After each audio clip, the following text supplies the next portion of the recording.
खबरदार मैले भनेका उपयुक्त कुराहरूलाई मनन गर्नु भएन, व्यवहारमा ल्याउनु भएन भने तपाईँको कोलेस्ट्रोल नियन्त्रण नहुन सक्छ। सामान्यतया हाम्रो बुझाइ मासुमा भएको बोसोले नै कोलेस्ट्रोल बढाउँछ भन्ने हामीले बुझिराखेका छौँ।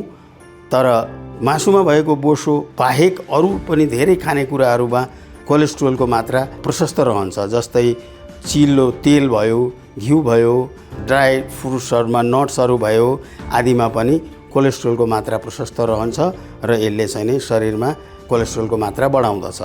अब यी चिजहरूलाई कम गर्यो भनेदेखि शरीरमा कोलेस्ट्रोलको मात्रा कन्ट्रोलमा राख्न सकिन्छ।